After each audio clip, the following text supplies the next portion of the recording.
Justice for RG Kar, বিচার চাইছে আরজিকর। গত কয়েকদিন ধরেই এই স্লোগানে উত্তাল সোশ্যাল মিডিয়া থেকে রাজপথ। কিন্তু এই হাসপাতাল তৈরির নেপথ্যে রয়েছে এক বাঙালি চিকিৎসকের হাড় ভাঙা পরিশ্রমের গল্প। আজ 23শে আগস্ট আরজিকর হাসপাতালের প্রতিষ্ঠাতা রাধা গোবিন্দ করের 175তম জন্মদিন। বাংলার চিকিৎসা শাস্ত্রে সেই রেনেসা পুরুষকে শ্রদ্ধা জানিয়ে ট্রাইব টিভি বাংলার বিশেষ প্রতিবেদন।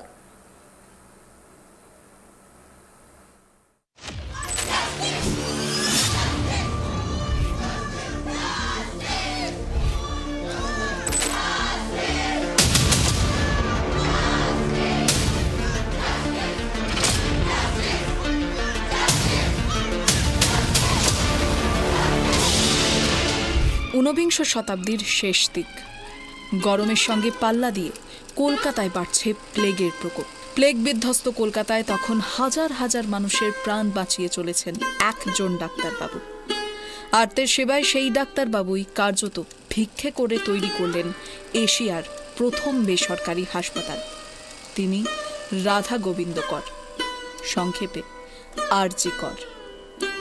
লড়াকু সেই মানুষটার তৈরি হাসপাতালে আজ নৃশংসতার প্রতিবাদে দেশ তথা বিশ্ব জুড়ে চলছে অন্য এক লড়াই।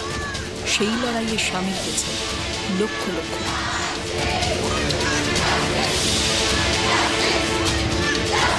তৎকালীন ব্রিটিশ শাসিত বাংলায় রাধা গোবিন্দ কর ছিলেন চিকিৎসা শাস্ত্রের অন্যতম রেনেসা পুরুষ। বঙ্গবাসীর কাছে চিকিৎসা ব্যবস্থাকে সুষ্ঠুভাবে পৌঁছে দেওয়ার লক্ষ্যে তিনি আজীবন লড়াই করে গিয়েছেন। মহিলাদের স্বাস্থ্য উন্নতিতে তার অবদান গোটা দুনিয়ায় চর্চিত। তারই নামে বিখ্যাত এই শতাব্দী প্রাচীন আরজি কর হাসপাতাল। 1850 সালের 23শে আগস্ট জন্মগ্রহণ করেন রাধা গোবিন্দ কর। হাওড়া জেলার রামরাজাতলা স্টেশন সংলগ্ন বেতরের বিখ্যাত কর বাড়িতে তার জন্ম। মেডিকেল কলেজ থেকে ডাক্তারি পড়া শেষ করে তিনি পাড়ি দেন স্কটল্যান্ডে। এডিনবার্গ বিশ্ববিদ্যালয়ে উচ্চতর ডাক্তারি ডিপ্লোমা করে 1886 সালে ফিরে এসেছিলেন দেশে। বাংলার স্বাস্থ্য ব্যবস্থার হাল ফেরাতে কলকাতার ধনী ব্যক্তিদের কাছ থেকে অর্থ সংগ্রহ করতে শুরু করেন আরজি কর। শুধু তাই নয়, তৎকালীন কলকাতার কোনো ধনী বাড়িতে বিয়ে বাড়ি সহ অন্যান্য কোনো অনুষ্ঠান হলে রাধা গোবিন্দ পৌঁছে যেতেন সেখানে। অনুষ্ঠান বাড়ির গেটের সামনে দাঁড়িয়ে আমন্ত্রিতদের থেকে হাসপাতাল তৈরির জন্য অর্থ সাহায্য চাইতেন।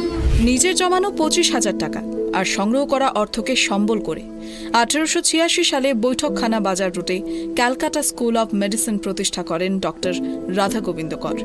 1887 খ্রিস্টাব্দের আগস্ট মাসে এই স্কুলের নাম পরিবর্তন করে রাখা হয় ক্যালকাটা মেডিকেল স্কুল। 1889 খ্রিস্টাব্দে ডক্টর রাধা গোবিন্দ কর নির্বাচিত হন ক্যালকাটা মেডিকেল স্কুল ব্যবস্থাপনা কমিটির সম্পাদক।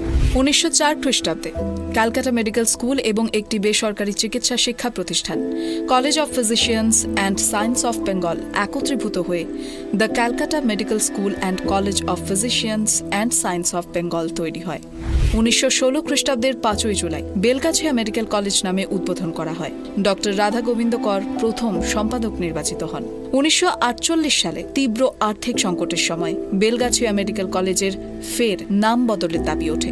পশ্চিমবঙ্গের তৎকালীন মুখ্যমন্ত্রী বিধানচন্দ্র রায় তা হতে দেননি, বরং তার উদ্যোগেই চিকিৎসক রাধা গোবিন্দ করের নামেই কলেজের নাম রাখা হয় আরজি কর মেডিকেল কলেজ অ্যান্ড হসপিটাল।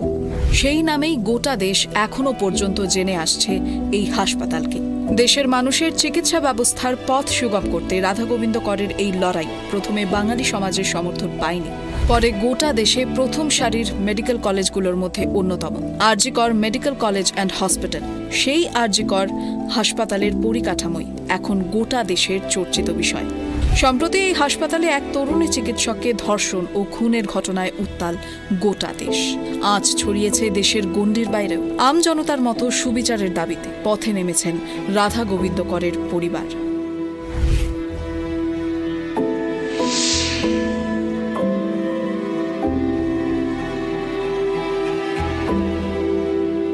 হাওড়ার এই বেতরের বাড়িতেই রাধা গোবিন্দ করের 4র্থ প্রজন্মের বাস।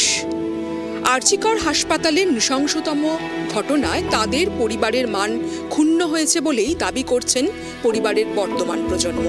যতদিন না নির্যাতিতা সুবিচার পাচ্ছেন ততদিন তাদের প্রতিবাদ আন্দোলন জারি থাকবে, এমনটাই জানাচ্ছেন ডাক্তার রাধা গোবিন্দ করের পরিবার। যে মানুষটা এইভাবে জিনিসটাকে দাঁড় করালো কোনো রকম সরকারি সাহায্য ছাড়া, এবং এশিয়ার মধ্যে প্রথম প্রাইভেট মেডিকেল কলেজ, এটা তো চারটিখানি ব্যাপার নয়। সেই জিনিসটা আজকে এইভাবে ধূলিসাৎ হয়ে যাচ্ছে।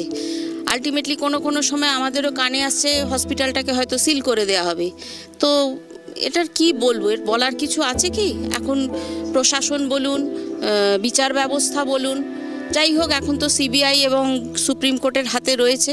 দেখা যাক, সব কিছুই রেজাল্টের অপেক্ষা করতে করতে এখন আমরা খানিকটা হাঁপিয়েও পড়ছি আর কি।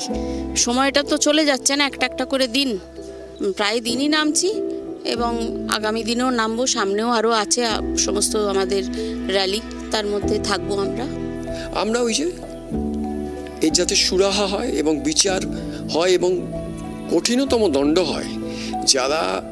যারা এই কাজটা করেছে তারা যাতে এর পরবর্তীকালে কেউ এই কাজটা করতে ভয় পায়, সেটাই আমরা চাইছি। কেউ যাতে না করতে পারে সেই ধরনের আইন চাইছি আমরা।